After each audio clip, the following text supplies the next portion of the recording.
A gente gira aqui porque temos uma entrevista especial, especialíssima, agora ao vivo com o senador Flávio Bolsonaro, do PL do Rio de Janeiro, que se colocou como pré-candidato à presidência da República em 2026. Ele está ao lado da nossa repórter Ariane Bittencourt, que, aliás, está arrasando. Acabou de trazer o relator do orçamento e agora ainda traz o senador Flávio Bolsonaro. Por favor, transmita as minhas boas-vindas a ele. É um prazer, uma honra tê-lo conosco no Central de Notícias. E a primeira pergunta é sua, Ariane. Vamos lá, então, Amanda, dar o crédito aqui para minha colega Márcia Lorenzato também, aqui que sabe tudo de Congresso e sempre nos ajuda. Boa tarde, senador. Muito obrigada pela gentileza de nos atender. São muitos assuntos para a gente conversar, mas gostaria de perguntá-lo sobre as cassações dos mandatos do seu irmão, o deputado Eduardo Bolsonaro, também de Alexandre Ramagem. Desde que tivemos a confirmação dessa decisão por parte da mesa diretora, houve um movimento ali do PL, da liderança do PL, que disse que estudaria algum tipo de recurso. Vocês acham que tem chance de reverter essa decisão? Olha, se o Congresso, se o Poder Legislativo em si se der o respeito em algum momento, voltar a se autovalorizar, não tem nenhuma dúvida, porque esse critério de perda de mandato por faltas ou pelas pautas que ainda virão, que é o caso do Ramagem, tem que ser avaliado caso a caso. Se um parlamentar é sequestrado pelo Hamas e fica um ano sequestrado, a Câmara, pelas faltas deles, vão tirar os mandatos. Se um parlamentar sofre um acidente e fica em coma durante um ano, a Câmara ou o Senado vai tirar o mandato desse parlamentar. Então você veja que tem exemplos, nesses dois que eu dei apenas, que tem que ser avaliado caso a caso. São dois parlamentares que estão fora do Brasil contra a própria vontade. Gostariam de estar aqui, não estão porque o Brasil não vive numa democracia plena e todos com 2 neurônios sabem disso. Então eles estão lá porque se estivessem aqui estariam sofrendo o mesmo processo, o mesmo justiçamento, sendo julgados pelos seus próprios inimigos.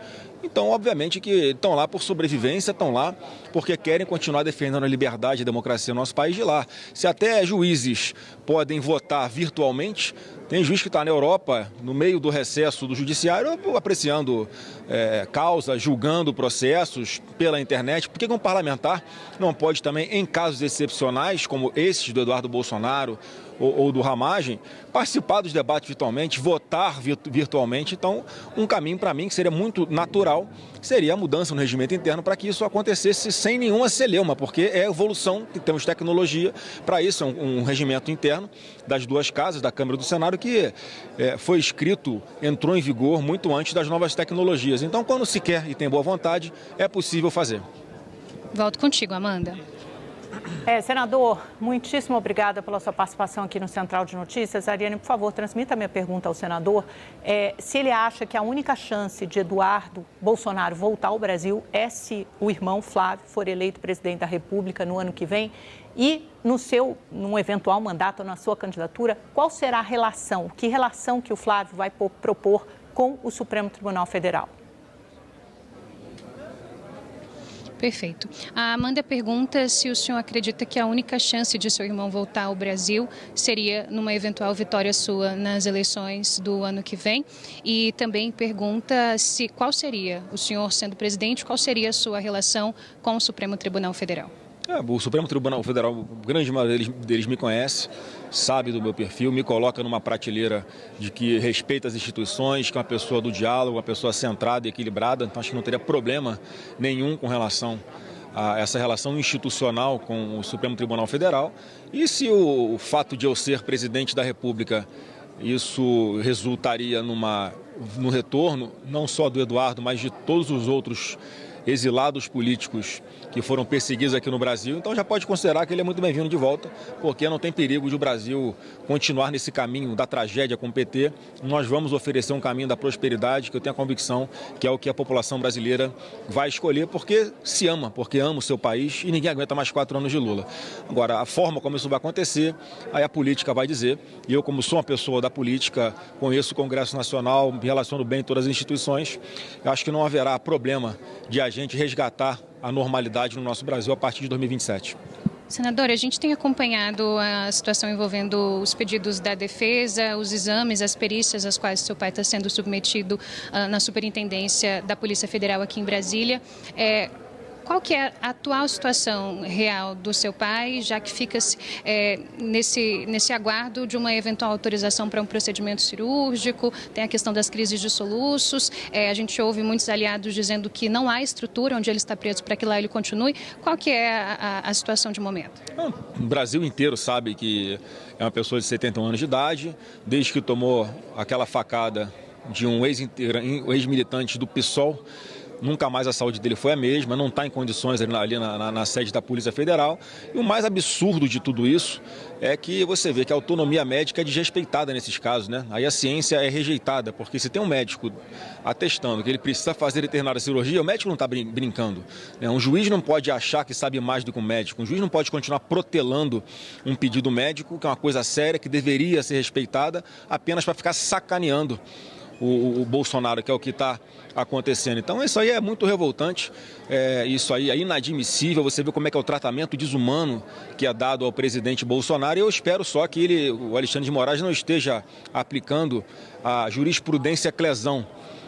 Falo Clezão porque o Clezão faleceu na cadeia por omissão do Alexandre de Moraes, que simplesmente não decidiu sobre 14 pedidos da sua defesa para que o Clezão fizesse tratamento médico fora do local onde ele estava, para que ele fosse para um hospital, e o Alexandre de Moraes simplesmente não decidiu. Então, mais uma vez, ele fica enrolando, ao invés de tomar uma decisão logo e deixar o presidente Bolsonaro fazer o tratamento de saúde dele a pedido médico. Ninguém está brincando, ninguém está querendo esconder nada, ninguém está querendo induzir, né, o Alexandre de Moraes a nada, só quer que respeite a autonomia médica, porque nessa questão de saúde, quem tem a palavra final é o médico, não é o juiz, né? Então, eu espero que mais rapidamente possível essa autorização aconteça. Eu não vejo nenhum sentido em ficar confirmando e reconfirmando um pedido médico para que o presidente Bolsonaro faça uma cirurgia. Isso é uma desumanidade e é completamente desnecessário. Estão brincando com a vida do meu pai lá na sede da Polícia Federal. Amanda, o senador nos pediu para ser breves, mas acho que ainda conseguimos fazer mais uma pergunta aí do estúdio. Não, pede mais duas para ele, Ariane, mais duas. Primeiro eu quero saber se ele vai defender o impeachment Mais duas, senador. do Alexandre de Moraes, se ele for eleito presidente. Sair, mas vou ser amarrado na resposta. Então, duas. Não, então, olha, vamos para a eleição, vamos ser muito objetivos, já que o senador está com pressa, vamos perguntar de eleição. Ele apareceu muito bem nas pesquisas Quest como candidato competitivo, embora tenha uma rejeição alta. A candidatura dele está consolidada? Tem alguma chance dele rever isso até março ou abril do ano que vem e ceder o lugar para Tarcísio ou não? É fato consumado e ele vai até o fim? Amanda te pergunta, cita algumas das pesquisas da Quest que mostram aí as projeções para as próximas eleições, se de fato a candidatura do senhor está consumada, vai até o fim, independente do que acontecer. Está consumada, será vitoriosa. Mais uma vez, o Brasil vai escolher o caminho da prosperidade, o Brasil não vai escolher o caminho das trevas com o PT. As pesquisas, até muita gente está sendo pega de surpresa, porque há um crescimento gigantesco de forma bastante rápida, inclusive superior a qualquer outro nome que estava sendo colocado aí na mesa para concorrer com o atual presidente da República. Então, fico muito feliz. Eu acho que com o tempo as pessoas me conhecendo um pouquinho melhor, ouvindo como o Flávio Bolsonaro se coloca em diversos temas, a forma como isso sai da minha boca, enfim, conhecendo mais um pouquinho de verdade quem é um advogado, empresário, um pai de família, um pai de duas meninas maravilhosas. Essa suposta rejeição, a tendência com o tempo é reduzir bastante, e é assim que eu pretendo conquistar os brasileiros, a confiança dos brasileiros. Te devolvo para a última, Ariane, Amanda. só pergunta para ele, Tarcísio está fora, não será candidato a presidente da República em nenhuma hipótese?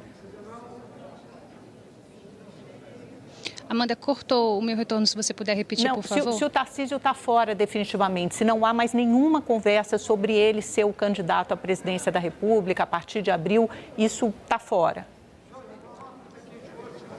Certo. Amanda pergunta se Tarcísio de Freitas está fora dessa disputa, se não há chances, posta a sua candidatura, de ele ainda figurar nesse cenário eleitoral do ano que vem. Não, para mim, acho que o meu nome colocado, não tenho nenhuma dúvida que não tem nenhum sentido haver uma concorrência entre Flávio Bolsonaro e Tarcísio, já que, na verdade, o presidente Bolsonaro só pode indicar um. Então, o Tarcísio, ele já manifestou apoio a mim em mais de uma oportunidade. Ele já vinha falando da sua intenção e do seu desejo de concorrer à reeleição no estado de São Paulo. E é uma pessoa que tem a nossa total confiança, é uma pessoa que é do nosso time.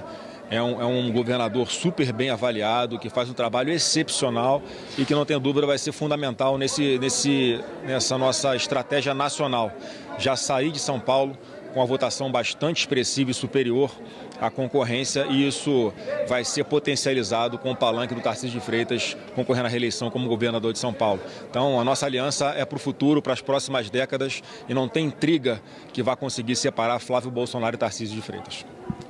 Tá aí, Amanda, senador Flávio Bolsonaro falando conosco aqui ao vivo no SBT News. Excelente, maravilhoso. Obrigada, senador. Agradeça demais o senador Flávio Bolsonaro. Ele parou para dar uma entrevista exclusiva ao SBT News, ao nosso Central de Notícias. Então, queremos agradecer muitíssimo, é uma honra. E o nosso microfone está sempre, nosso espaço está sempre aberto para todos os matizes e para todos os lados do espectro político, principalmente para os presidenciáveis, para os pré-candidatos às eleições de 2026, porque no final das contas é você, eleitor, que decide.